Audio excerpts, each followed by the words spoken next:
So far, we have seen the various techniques for solving the problem of finding the first and last occurrence of a specific value in a sorted array of values we have been given, right? Now, let's quickly implement the binary search based solution that we have discussed in our Python implementation. So for that, I have created a new file called first and last occurrence in a sorted array.py, and I have created this base class and added the function as well. Now, all we do is let's just write the solution. So here whatever the function defined that we have defined, here we are taking the array. Along with that array we will also need to take the target that we need to search in the array as well. Now as part of the first step, let me just read the length of the array that we have got, so that we will be able to handle empty and non-empty array scenarios as well. If at all the length of the array that we have got is equal to 0, in that case obviously it is an empty array, right? In that case what we will do, since it is empty, we will simply return -1 and -1 in the end. Okay, ultimately in the end we are returning a simple list containing two values, where the first value will basically represent the first occurrence index and the second value will basically represent the last occurrence index. So here, since it is Python, we will not use curly braces. Okay, here the variable that I need to use is length. Okay, now if at all the length is not 0, then we have a particular sorted array that is already mentioned in the problem statement. So I'm not going to sort the array of values once again. Here, since we are going to solve this problem using binary searching, let me just start defining couple of variables. I'm going to initialize it with the very first index, which is 0 in an array of values, and along with that I will also initialize end. This is nothing but the last index, which is nothing but length -1. Along with that I'm going to initialize another variable middle, that I'm going to initialize it with -1.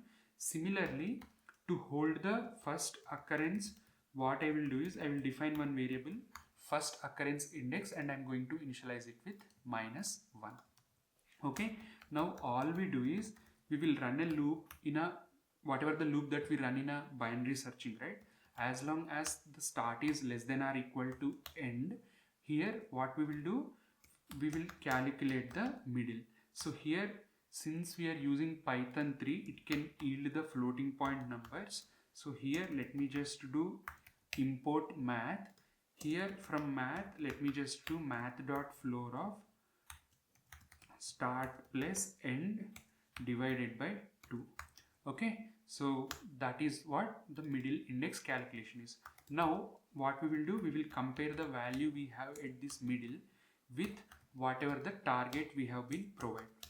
Now we have calculated the middle and the value we have at the middle is matching with the target that we have been given.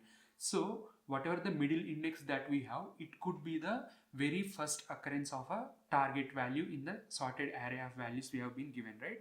So for that, whatever the first occurrence index variable that we have defined, we will simply be initializing it with the middle value.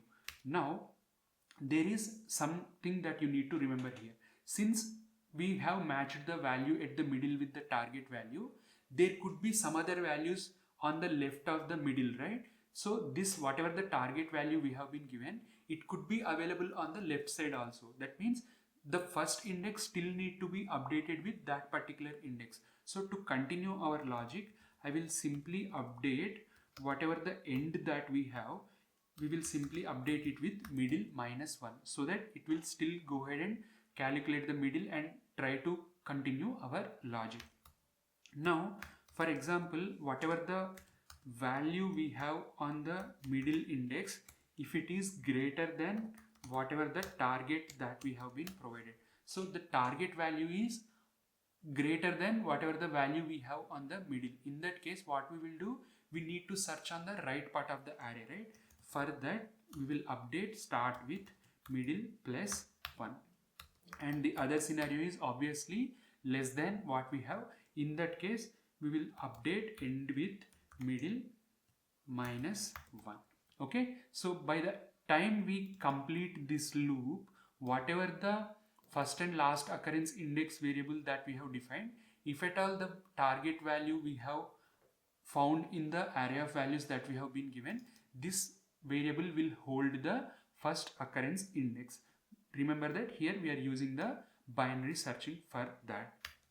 Now by using the same approach, we need to find the last occurrence of the value as well. So for that, what we will do is we will reapply the binary searching on the array of values. So for that, let me just reinitialize start to 0 and end to length -1, and middle also let me just initialize it back to -1. Now here, whatever the first occurrence index variable that we have defined, similarly to hold the last occurrence index, I am going to define another variable last occurrence index, and I am going to initialize it with -1 as well. Now all we do is we will simply run the same logic whatever we have run there. We will run the same logic of calculating the middle. Now here there is a small modifications that we need to do. If at all the middle index value has matched with the target value, it could be the last occurrence index. So here, instead of updating the first occurrence index, we will update the last occurrence index with the middle whatever we have calculated. Because since we are trying to find the last occurrence index, it could be available on the right part. While finding the first occurrence index, we were searching the left part if at all the middle value is matching with the target. Since we are trying to find the last occurrence index, it will be somewhere on the right part of the array. For that, here, instead of updating the end to middle -1, since we need to continue the search on the right part of the array, we will simply update the start with middle +1.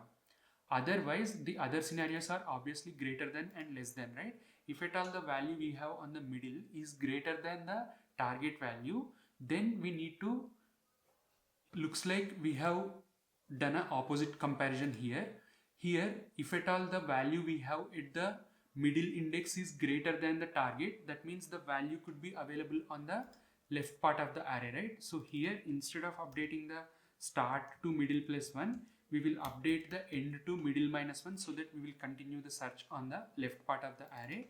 Here, the other case is if at all the value we have on the middle is less than the target, since it is greater, it could be there on the right part of the array. So here we will simply update this to middle +1, and we need to do the same comparisons here as well. So here let me just update the start to middle +1 and move the end to middle -1. Here, why we are doing that, I hope you understand, right? Because whatever the value we have on the middle it is greater than the target value. That means the smaller target is available on the left part.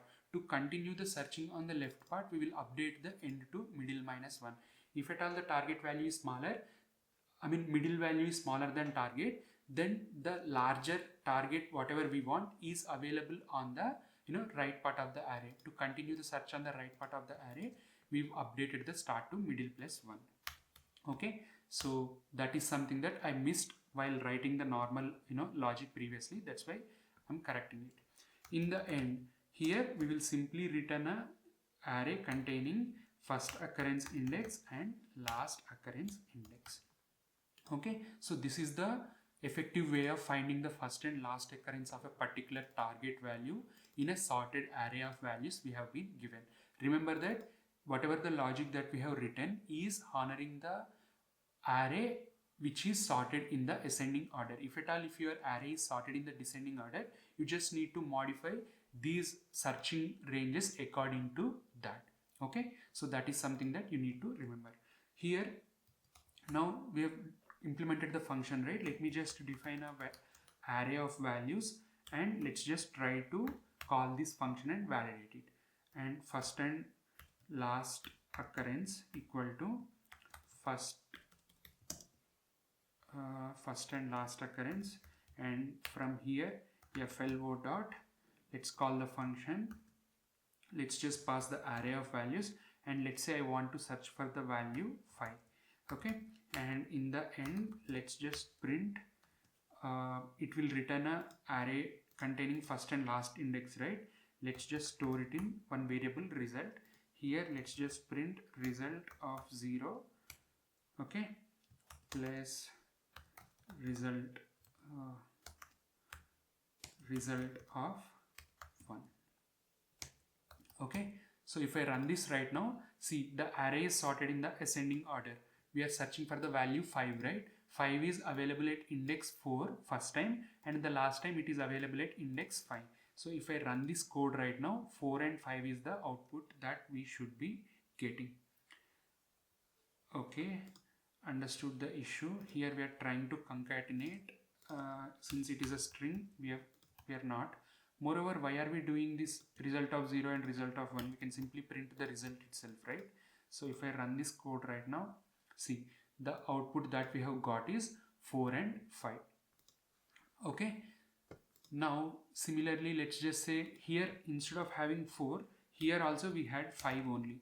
5 first appearing at index 0, 1, 2, 3, right? So first occurrence is 3 and the last occurrence is 5. So that is the output that we should expect. Okay, let's just say I want to search for a value, something that is not there in the array itself. So in that case, since it is not available, we should get -1 and -1, which we have got. Okay, so that is how we implement and validate the finding the first and last occurrence of a particular target value in a sorted array of values that are being provided. Okay, so that's it for this one. Like I mentioned in any other problem, if at all if you want to test out couple of other scenarios, you can check out codingpal.org. There I have clearly specified all the different types of test cases that you can validate against. If at all if you want to do that, you can do that as well. Moreover, you can find the various other approach solutions as well in the Python implementation as well. Okay, if at all if you want, you can check them out and give them a shot as well. So that's it for this one. I'll see you in the next problem.